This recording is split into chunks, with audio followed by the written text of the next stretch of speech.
L'invité de ce vendredi est donc Guy Konopnicki. Bonsoir. Bonsoir. Journaliste à Marianne, écrivain, vous avez été militant communiste, membre du PCF même, vous avez exercé des fonctions... Il y a longtemps. Et vous avez aussi exercé des fonctions politiques, vous avez été conseiller régional d'Île-de-France. Votre dernier ouvrage s'intitule La banalité du bien. On vous doit également Élu, Ligne 9, prix littéraire La Grande Magouille, La faute des Juifs ou encore Pour en finir avec la France éternelle. Ensemble, nous allons commenter l'actualité et d'abord la polémique du jour autour de l'initiative de Ségolène Royal. La présidente de la région Poitou-Charentes va envoyer dans les lycées de sa région des chèques contraception pour les mineurs. Le ministre de l'Éducation nationale est archi contre. Le feuilleton de la semaine, c'était l'affaire Marie Ndiaye, prix Goncourt 2009, à qui le député Éric Raoult reproche des propos trop durs envers le gouvernement. Il exige un devoir de réserve. Enfin, le congrès des maires de France, ce sera la semaine prochaine. On en parle avec le premier magistrat de la ville de Bondy. Et pour toute l'actualité du jour, voici le tour de l'info en images préparé comme chaque jour par Pierre-Henri Gergonne.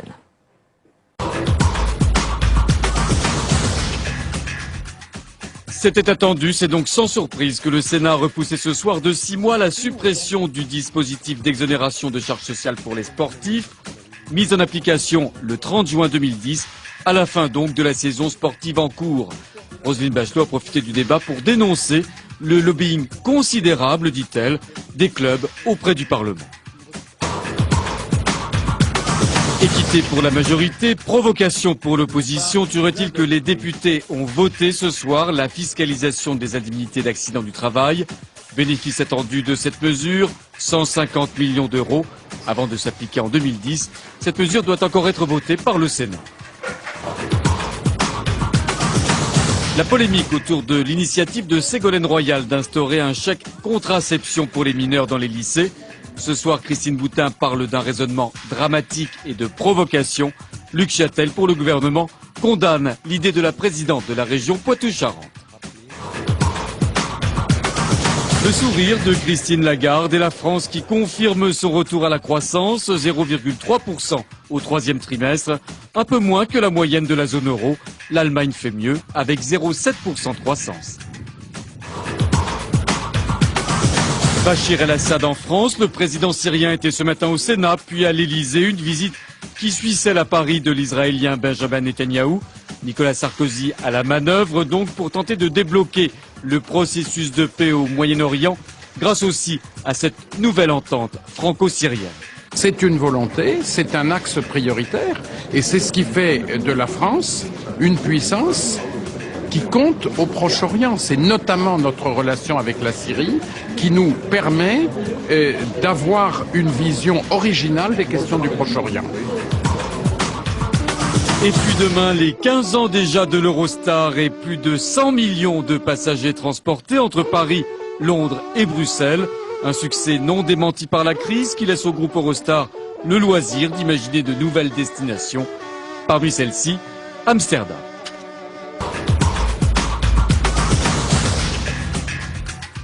Alors, Guy Konopnicki, nous commentons ensemble l'actualité. Alors d'abord, l'initiative de Ségolène Royal. Pour vous, c'est une bonne idée pour aider les adolescentes en détresse ou c'est un coup politique? Non, moi je pense qu'elle a totalement raison. Donc, je ferais remarquer qu'elle est la seule femme présidente de région, et donc les autres sont des hommes. Ils ont aussi la charge des lycées.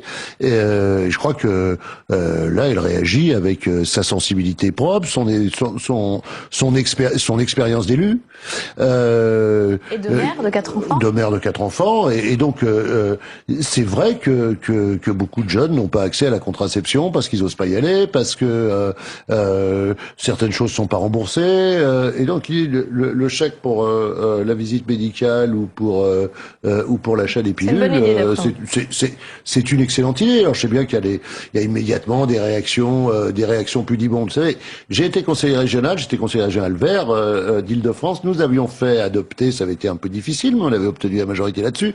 Nous avions fait adopter un budget pour les préservatifs dans les lycées, parce que nous étions en pleine épidémie de sida. Alors c'était aussi la contraception, mais c'était aussi le sida. Et je regrette pas de m'être battu. Je me souviens que pour une partie de la droite, c'était extrêmement difficile. On disait, mais écoutez, il y a personne en danger. Là, il y a des adolescentes en danger.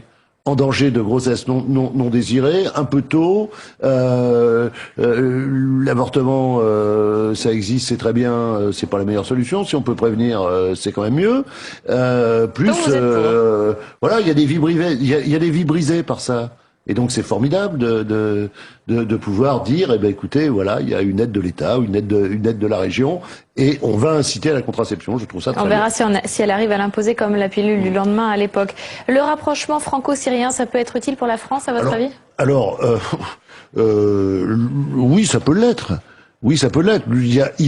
Si la France peut jouer un rôle au Proche-Orient, c'est formidable. Le problème, c'est que malheureusement, beaucoup de présidents ont rêvé d'être l'intermédiaire, celui qui, évidemment, la France a de bonnes relations avec les pays arabes, en étant aussi l'ami d'Israël. On a une place formidable. Une vision originale, vous diriez, comme Philippe Marigny? On peut le souhaiter. Malheureusement, les grandes paix du Proche-Orient ont été réalisées sous l'égide des Américains. Ça a été. Ça peut changer. Ça peut changer. Ça a été Jimmy Carter, la paix entre Israël et l'Égypte, et ça a été Bill Clinton, le processus de paix qui, hélas, ne va plus très bien. Si la France peut jouer un rôle pour relancer le processus de paix et permettre la paix entre Israël et la Syrie, ça sera formidable. Voilà, j'ai simplement ce petit doute qui fait que jusqu'à présent, les initiatives, que ce soit celle de François Mitterrand, celle que Pierre Mendès France, quand il était une grande figure retraitée, a essayé de prendre. Et tout ça n'a pas marché, et ce sont les initiatives américaines qui ont marché. Alors peut-être que cette fois, ça sera différent. Alors, tous les vendredis, on revient sur le dossier qui a rebondi toute la semaine. Alors, aujourd'hui, impossible d'échapper à la polémique. Ndiaye Raoult, le député, a reproché à la romancière ses propos contre Nicolas Sarkozy et son gouvernement. Éric Raoult exige un devoir de réserve de la part du prix Goncourt 2009. Une polémique qui a mis les milieux littéraires et politiques en émoi. Pierre Bonjoseph refait le film pour nous. Le prix Goncourt 2009 a été décerné au premier tour de scrutin à Marine Ndiaye pour Trois femmes puissantes, édition Gallimard. Une semaine après avoir été désignée prix Goncourt, Marine Ndiaye est rattrapée par une polémique. Dans une question écrite adressée au ministre de la Culture, Éric Raoult, député de Seine-Saint-Denis, s'insurge contre les propos tenus par la romancière dans le magazine culturel Les Inrecuptibles 3 mois auparavant. Un article dans lequel elle dénonce le climat en France depuis l'élection de Nicolas Sarkozy. Je trouve cette France-là monstrueuse. Je trouve détestable cette atmosphère de flicage, de vulgarité. Besson, Hortefeux, tous ces gens-là, je les trouve monstrueux. Pour Éric Raoult, un Goncourt doit observer un devoir de réserve. Nous lui avons accordé le prix Goncourt parce qu'elle a du talent et pas de la polémique à l'égard du gouvernement, qu'elle soit moins militante.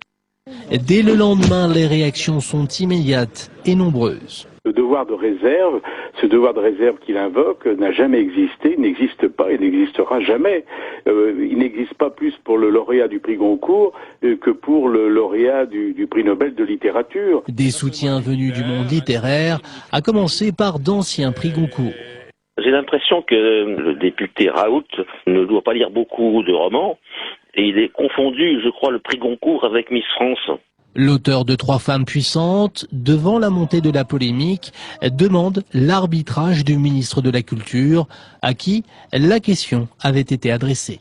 Jeudi après, le monde littéraire, c'est la sphère politique qui s'empare du débat. C'est du maccartisme, ça, à l'égard des artistes ou des scientifiques demain. La liberté d'expression des écrivains est un bien très précieux. Regarde, ça fait partie de l'identité nationale. De son côté, Daniel Cohn-Bendit fustige la République des Fayot. À droite, citant « Une fois n'est pas coutume Voltaire », Brice Hortefeux critique Éric Raoult. Comme Voltaire, je m'inspire de Voltaire. Je ne suis pas forcément d'accord avec ce qui se dit ou s'écrit, mais je me battrai pour qu'on puisse m'exprimer. Isolé, l'ancien ministre de la Ville change de stratégie et de terminologie pour couper court à toute polémique. Le mot peut-être devoir de réserve, ça vaut plus pour les préfets et les ambassadeurs. Il y a peut-être un souhait de modération. Vendredi, Frédéric Mitterrand, dans une interview à Libération, renvoie dos à dos les deux protagonistes et refuse de trancher.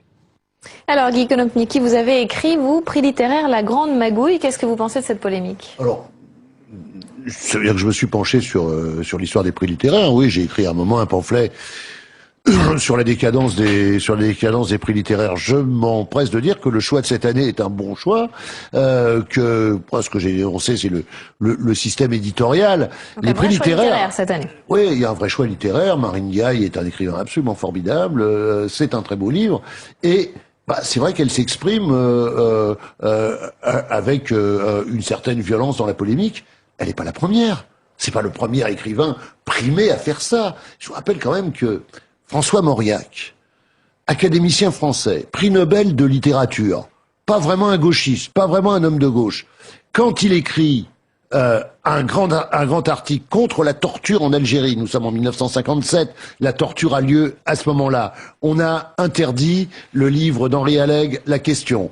On a interdit, on va interdire aussi La Vérité sur Maurice Audin, c'est un tout petit peu après, c'est-à-dire un universitaire français, franco-algérien, on dirait aujourd'hui, puisque c'est avant l'indépendance, disparaît dans des conditions mystérieuses. En fait, il a été assassiné par l'armée. On interdit le livre édité par Pierre Vidal-Naquet, d'ailleurs, écrit par et préfacé par Pierre Vidal-Naquet. Non, le livre La Vérité sur Maurice Audin.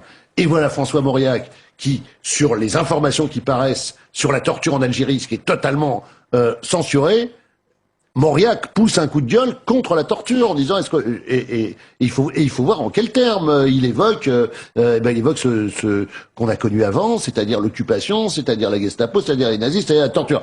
Et c'est Mauriac, académicien français, homme de droite, ami du général de Gaulle, c'est quand même pas rien. Aujourd'hui, la liberté d'expression des écrivains est menacée, selon vous? Écoutez, c'est quand même étrange cette confusion qu'un député, ancien ministre, qui est Éric Raoult, puisse dire qu'un écrivain a un devoir de réserve. Et quoi encore? Et est-ce que Zola avait un devoir de réserve quand il écrit J'accuse?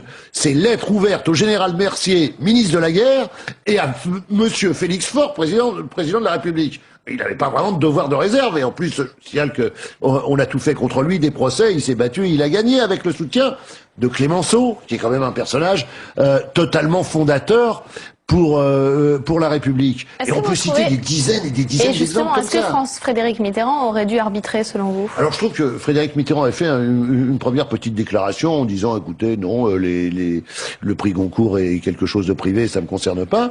Je pense qu'il devrait monter plus fort, défendre les écrivains. Il est le ministre de la Culture.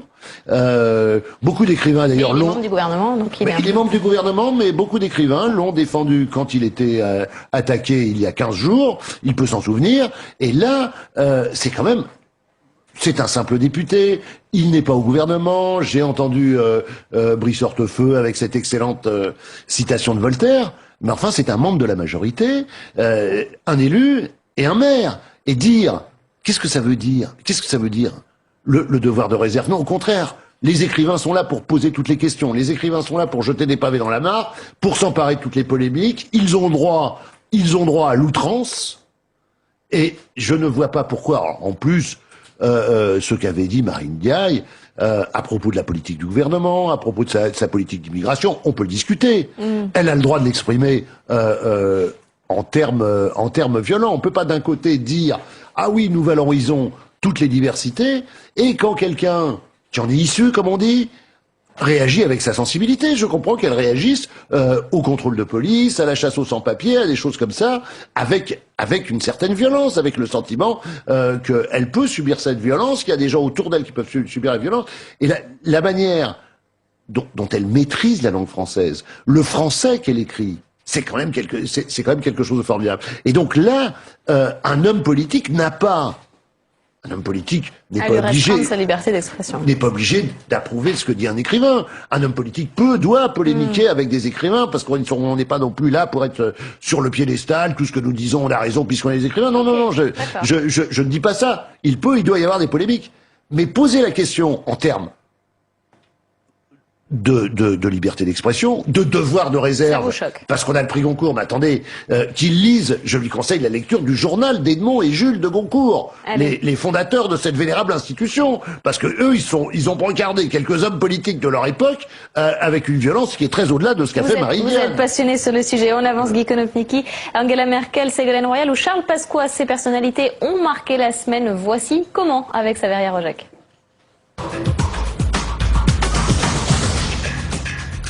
Il avait promis de faire trembler un certain nombre de personnages de la République.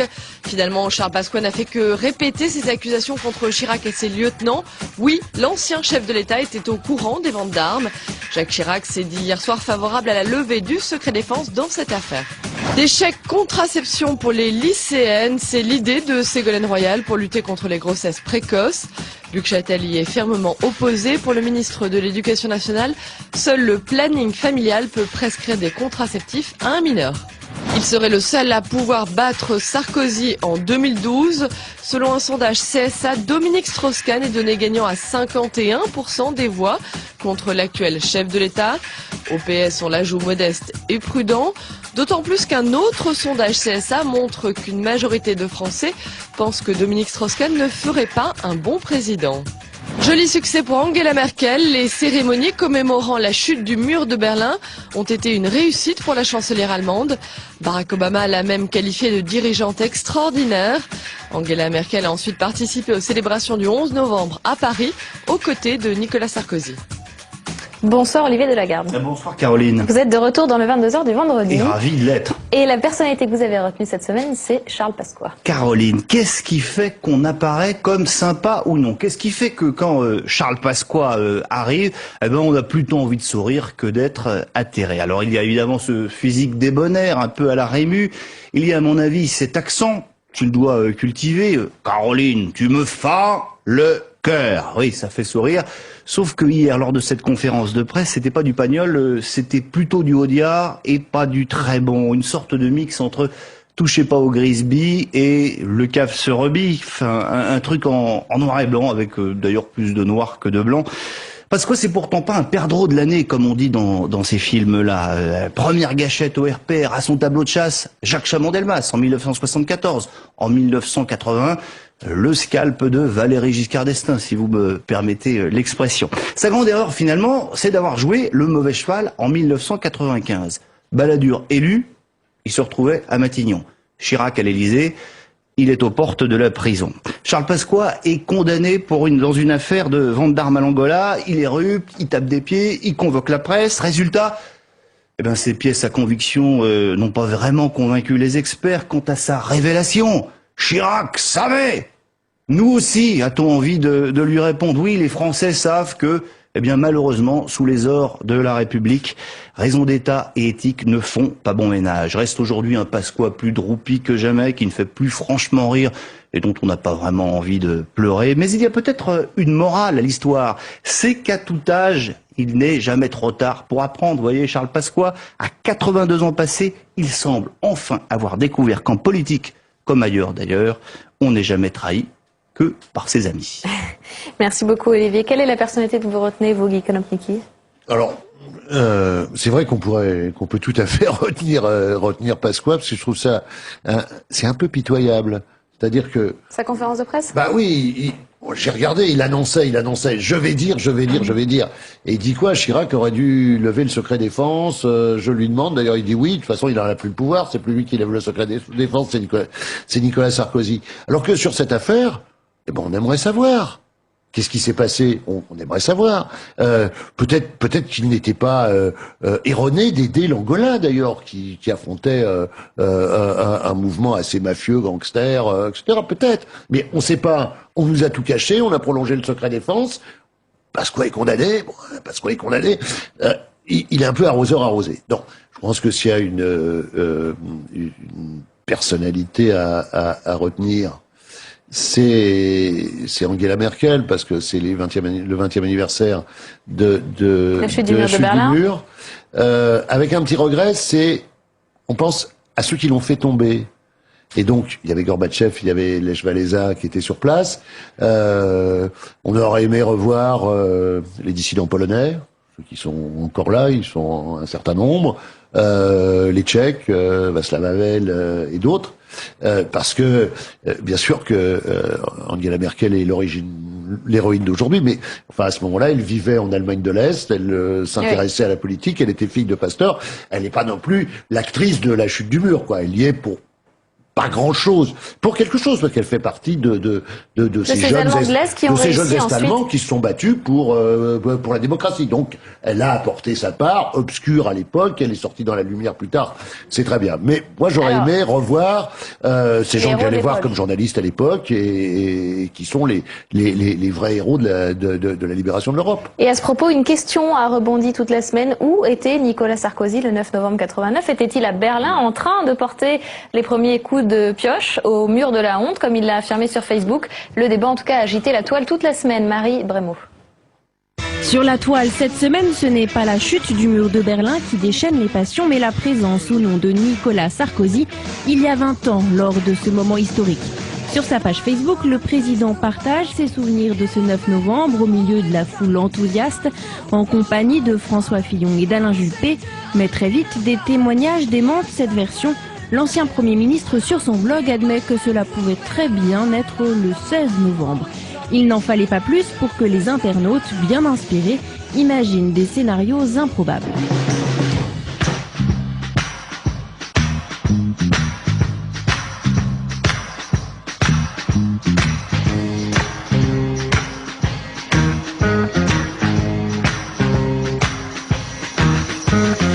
Parodie multiple, groupe Twitter, Nicolas Sarkozy partout, commentaires sarcastiques, Charlotte, encore un super mytho, Simon lui a démasqué le chef de l'État, c'est toi qui as arrêté les nazis à Stalingrad en 1941.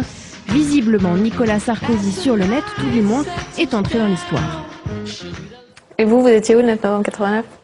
Le 9 novembre 89, je sais où j'étais. J'étais à Moscou comme journaliste, et ça faisait quelques années que pour différents journaux qui ont été le Matin de Paris, Globe, etc., je suis allé faire des voyages pour voir ce qui se passait. Donc je suis allé en République démocratique allemande, en Pologne, je suis allé à Moscou et je suis allé à Prague.